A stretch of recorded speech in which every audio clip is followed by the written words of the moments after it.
Tingnan mo 'to, Jimmy Bondoc, 'no? Nandiyan na si Chi, oh, sabi sulit daw. Kung sakali daw po na ang warrant of arrest ni Bato de la Rosa lumabas, ICC warrant of arrest versus Bato, ipatutupad ng Pinas kapag ka lumabas, DOJ! Putrekis na yan. Yari na. Oy, ikaw, Boying Remulla, Ombudsman, Boying, wag ka nang maingay dyan. Ano, kung mag-iingay ka, kung madudulas ka, halika halika na lang po, Ombudsman, mag-message na lang tayo, magtawag na lang tayo sa telepono. No? Para sikreto na, hindi na nila alam kung kailan. Ikaw naman kasi, hindi, wag niyo po sisisihin o wag kayong magagalit kay Ombudsman Remulla, ha? Kasi mga kababayan, syempre bilang na-excite po na tao, nalaman niya yung ganitong balita, napasabi siya doon sa interview. No? Pakinggan niyo ito, Manila, Philippines, handang tumugon ang Pilipinas sa arrest warrant ng International Criminal Court laban kay Senador Ronald Bato de la Rosa kung ito ay ilalabas ayon sa Department of Justice nitong Martes. Aray ko po! Mamimiss nyo si Bato kapag sakaling ito po ay na-aresto na. No? Ang tingin ko po kasi talaga dito, mga kababayan, hindi nila inilalantad, hindi nila ilalabas. At si Boying Remulla, nadulas lang, na-excite lang. Kaya inilabas. Bakit po? May tendency nga kasi si Bato de la Rosa na magtago. Di ba? Nung kay dating Pangulong Duterte pa lang si dating Pangulong Duterte pa lang po ang ang aarestuhin at ang nakasulat doon sa pangalan. Pumanik na ho ng bundok to eh. Pumanik na ng bundok. Doon daw po mangangampanya sa bundok. No?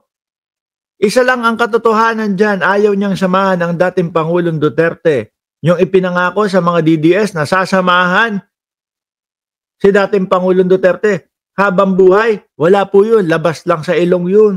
Ano ginawa niya? Siya lang yung wala doon. Si Bongo nga, kahit papaano may papitsa-pizza pa. Tablado pala si Dig, sabi ni Chi. Di ba? Biruin nyo ha. Sila Inday Sara, sila Bongo. Sino pa yung mga iba? Yung ibang mga DDS nagsipuntahan doon sa lugar kung saan kinakausap si dating Pangulong Duterte with matching pizza. Diba? Ito po, wala pong pagkain si dating Pangulong Duterte. Pagkita doon sa camera, pinipicturean, kumakain, lumalapang. Si Bato de la Rosa, wala. Siya lang ang hindi makontak. Namundok. Tapos, sumunod na pagkatapos po, nung kausap na si Medjal Dia, mga bossing ay, ano nangyari? Patay ang cellphone. Sabi daw kay Medjal Dia, ES o Executive Secretary, dito muna po ako. May aasikasuhin ako. Baka maihabol po natin. Yung tipo bang, sige, no? Tignan natin kung ano yung ihahabol mo. Para maihabol daw na hindi madala ang dating Pangulong Duterte. Pagkatapos nun, patay na yung cellphone, 24 oras. Yung mga DDS, tuluyan ng iyakan. Ngal-ngalan, uwi na. Nasa na tatay namin, wala na.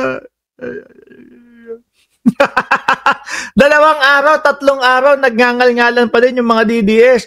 After 2 days, kay Bato de la Rosa, lumabas doon sa bundok, naglilitsyon na. Di ba? Naglilitsyon na. Bilang ikaw, nangako doon sa mga kapwa mo DDS, na ang sinasabi mo ay, sasamahan ko habang buhay itong si Tatay Digong. Pero mo ikaw ang pinakaunang nakamove on, naglilitsyon ka na with matching 2 grande ng Red Horse. Di ba? Sumunod na araw, ano yung ginawa? Hindi ko nakitaan ang pagkalungkot si Bato de la Rosa Pakpak naman parang pakpak ng manok yung iniihaw naman Parang araw-araw piyesta kay Bato de la Rosa. Diba? So kaya ang nakikita ko dito, biglaan din ito. Diba, Selby? Biglaan din ito, MacSafe. No, yung tipo bang, malito kayo, bahala kayo sa buhay niyo. Baka nga ho, pag kinabukasan, paggising ho natin, si Bato de la Rosa, isinasakay na ho sa eroplano din eh. Ganon na ganon kay dating Pangulong Duterte. 3 araw, isip ng isip, no, kaya daw po si dating Pangulong Duterte ay nasa Hong Kong, tatakas kasi may warrant of arrest na. So, nalilito yung mga DDS, hindi alam kung totoo ba o meron, ayun, iniuwi. Pag-uwi, ayun, alis, alis din. Di po ba, mga kababayan? Ganyan ang style para madali ho, mga bossing. Para mas madali ho, mga kababayan, yung arestuhan ho. Yung gulatan, biglaan. O huwag kayong magalit kay Boying Remulla. Na-excite lang po ang ating ombudsman, mga kababayan. Dahil, ano sabi niya? Ang gusto kasi ni ombudsman, transparency. No, kaya ako ho, hanggang ngayon, pinapaniwalaan ko ho, yung sinabi ni Ombudsman Remulla. O sige, botohan tayo dito ngayon. No? Ayan, madami ang nagsasabi. Sila Koopman, yung ICC, hindi daw nila masabi kung merong warrant of arrest na si Bato. Di ba? Ayan, madami na po ang nagsasabi, mga kababayan, na hindi nila matukoy kung may warrant of arrest talaga si Bato de la Rosa.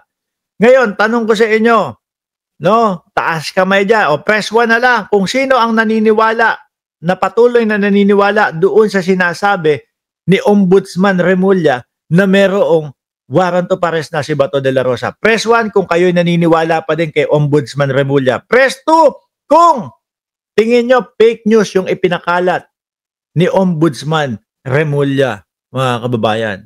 No, titingnan. Oh, yan, Reverse. Uy, nandiyan ka pala, Reverse. Shoutout sa iyo. Transformer, oh.